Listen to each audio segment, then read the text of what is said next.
This is lesson 5, geometric growth and decay.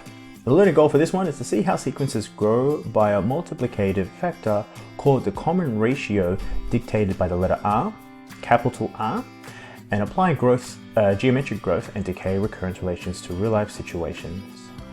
The success criteria is to create and apply a recurrence relation for geometric growth or decay, and to create a recurrence relation on real-life monetary examples.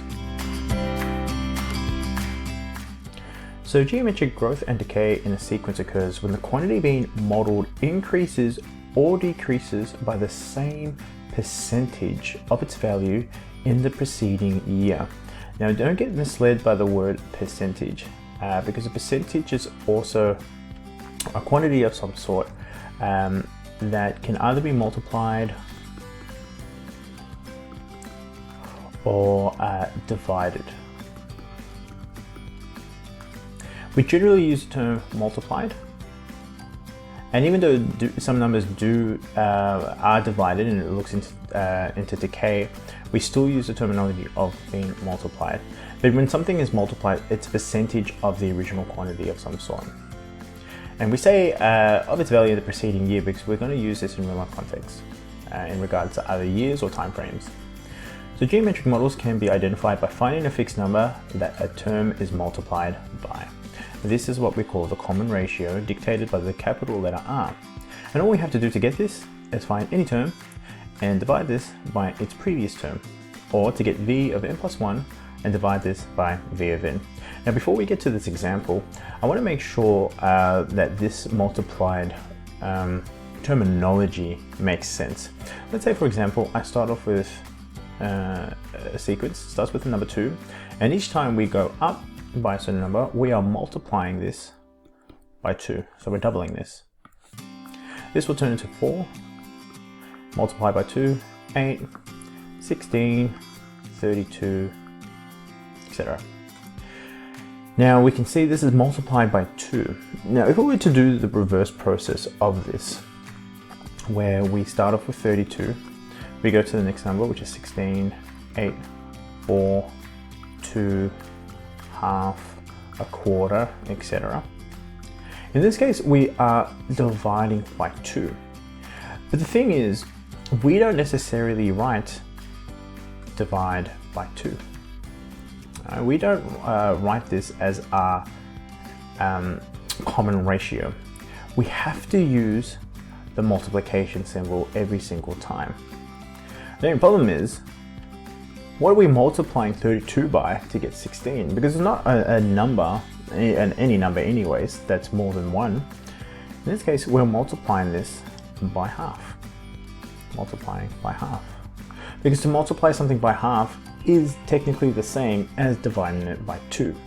We're just using the multiplication symbol in this case. Alright, so be very careful with this common ratio. You always have to use a multiplication sign. And this can happen with fractions. You can also say it's multiplying by 0.5. That's the same thing. 0.5 and half is the same thing. So let's look at this example here. Which of the following is a geometric sequence? We have to make sure to get the common ratio, grab any term and divide it by its previous term. So for question 1a, let's figure out what 250 over 50 is, or divided by 50 is. This one is equal to 5. And 50 divided by 10 is also 5. 10 divided by 2 is also 5. So this one here is a geometric sequence. This is a geometric sequence.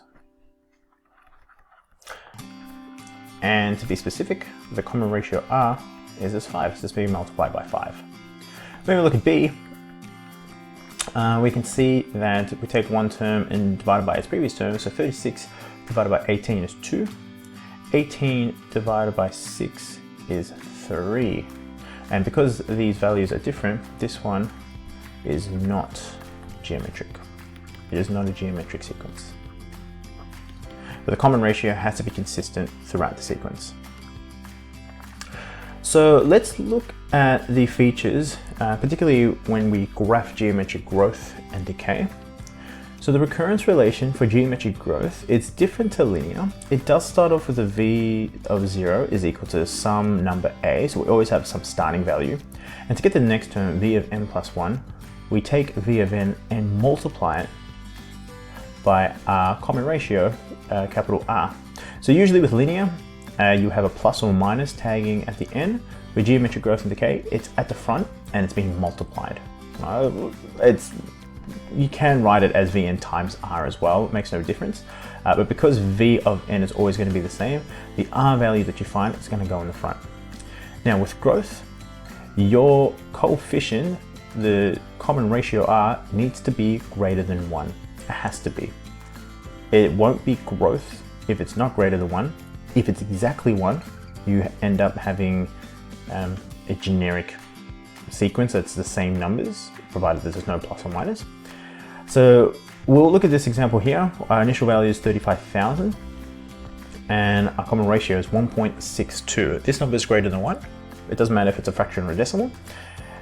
As each year goes by, you're multiplying the previous term by 1.62 to get the next term.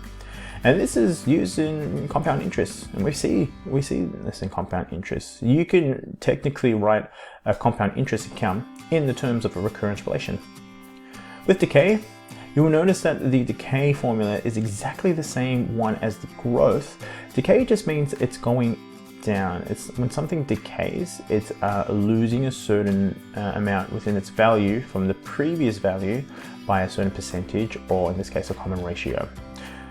Now it looks exactly the same. The only main difference between growth and decay is that the coefficient in front of the V of n, or the common ratio R, needs to be between 0 and 1. So in this example here, you can see how it's going down by a certain amount. This is going down by half. So our common ratio is half, and half is in between 0 and 1. So when your common ratio is in between 0 and 1, you will see a decay. So this example here, initial value is 10. To get the next term, we get the previous term and multiply by 0.75. Because this number is between 0 and 1, it will decrease. And it decreases not in a linear fashion, but in both of them, there is a curve of some sort. Let's look at the next example. Example 2, v of 0 is equal to 1,000, and to get the next term, v of n plus 1, we just multiply this by 1.1. The previous term, and in this case v of 0 is equal to 10, v of n plus 1 is equal to v of n plus 10. So this one seems to be a linear one.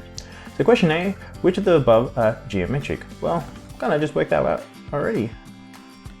The v of 0 equals 1000 and v of n plus 1 equals 1.1 v of n is geometric because of the common ratio. Of the common ratio.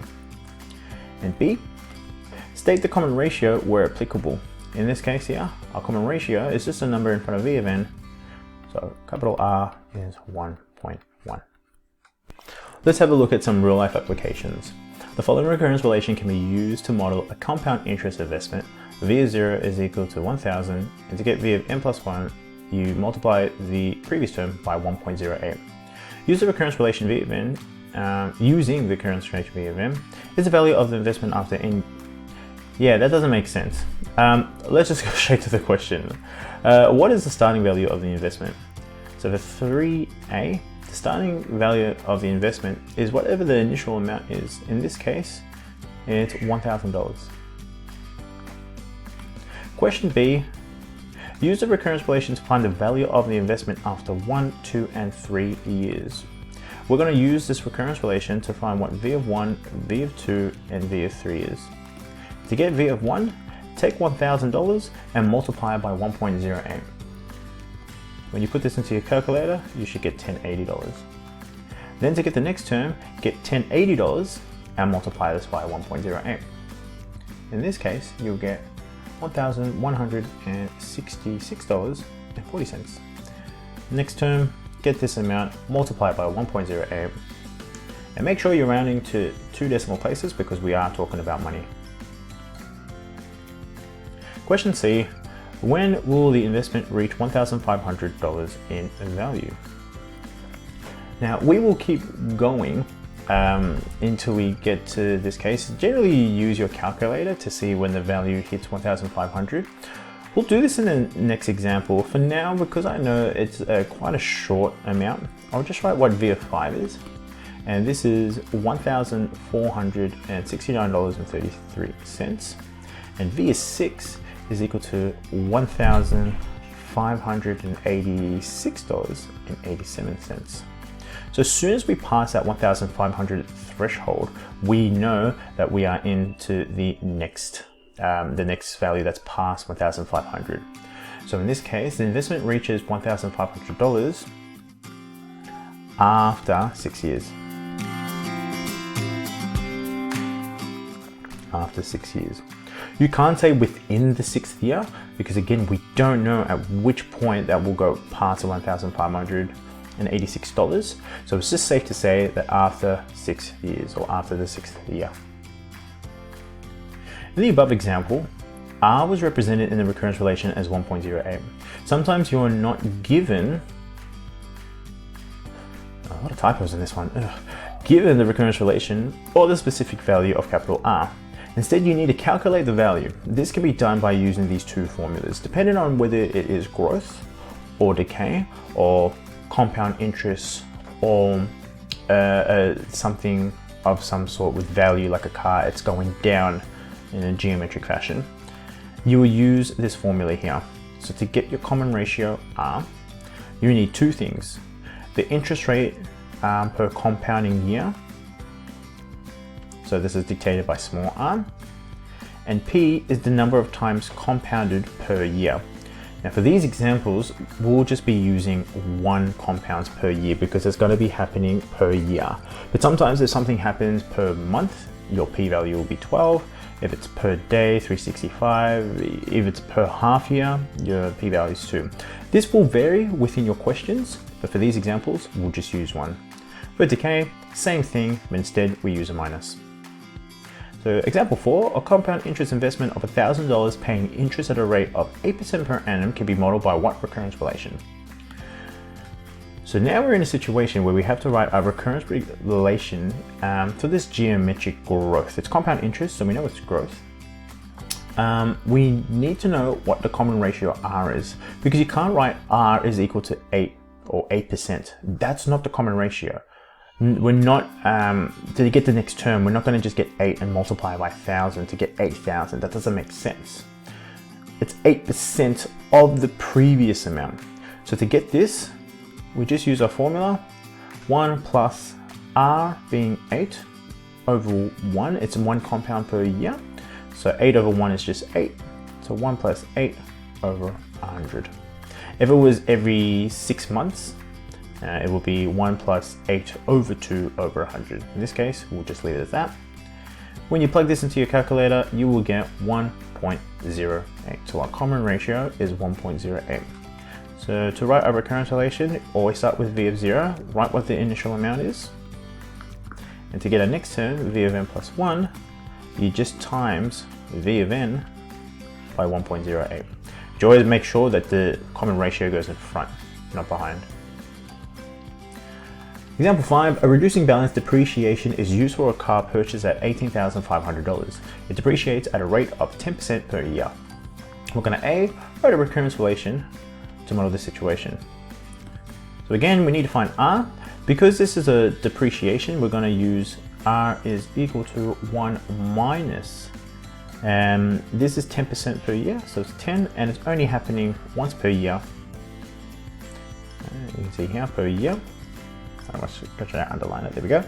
So it's 1 over 100. When you plug this into your calculator, you end up getting 0.9. This needs to be in between 0 and 1 in order for it to depreciate. And in this case, it is 0.9. So our recurrence relation for this, what our initial is, 18500. To get the next term, V of n plus 1, you get your previous term and multiply it by 0.9. We're going to use this recurrence relation to find the value of the car after 1, 2, and 3 years. So in this case, to get V of 1, You get the previous term, which is 18,500, and you're going to multiply this by 0.9. You need an answer, you're expecting an answer to be less than the previous one. In this case, when you multiply it, you will get 16650. You get V of 2, get this term, and multiply it again by 0.9, you get 14985. And then again, V3, get this term, multiply it by 0.9, you get 13486 and 50 cents. Question C, I'm going to just put into the side here. How long will it take for the car's value to depreciate to less than $5,000? Now this one, there are different ways that you can use this, or you can solve this. The only problem is we don't know the rule for this yet, because we haven't learned this. This will be for the nth term section. So what we need to do is use a calculator. So to get this out, remember we're going to be using the sequence function. I've gone ahead and already put this into the calculator, putting my 0.9 times a of n. It's just a of n because that's just the first one there. The calculator only accepts that. And the starting value of 18,500. Now when you choose your values, your starting value will always be 0. Your end value, well, we don't know when this is going to end. This is what we're trying to figure out. So technically we can put 100 if we really want to, but just for consistency's sake, let's just always put 20 to see when it does go past 5,000. Once you press OK, get your table of numbers up, resize this, and we'll have a look to see when it goes past $5,000. So we can see here, after the 12th year, it's at 5224. After the 13th year, it's at 4702. So it's safe to say that it will take 13 years for this to go past $5,000. So V12, I always write what the two terms were. V12 is 5224.95, and V13 is equal to 470245. So therefore, it takes 13 years.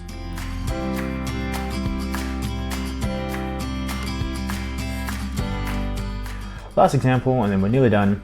What is the interest rate of the following recurrent relations? V of 0 is equal to 1000, V of n plus 1 is equal to 1.03 times V of n. Hopefully by now, when it comes to interest rate, so you're looking for a certain percentage, you're going to find percentage. Hopefully by now you can see that how far away this decimal number goes from 1, both directions, whether it's growth or decay, will dictate what the percentage is. But in order to find this, what I like to do is I take 1.03. If the number is greater than 1, I start with the number 1.03, I subtract 1 from it, and then whatever I get from this, I times it by 100. So 1.03 take away 1 is 0.03. When you times that by 100, you get 3%. And you can see that 0.03 just means 3%. Same thing with here. To find the percentage, when it comes to decay, I take 1 and 0.85 and I subtract 1.00, take away 0.85. So I always write what the largest number is between 1 and whatever the number is in front of V of n, find the difference, times it by 100, and in this case, our R value, or percentage value, is equal to 15%. And that's all there is to it. That concludes this video. Go ahead, check your log sheet, see which questions you need to do for this lesson, and I'll see you in the next video.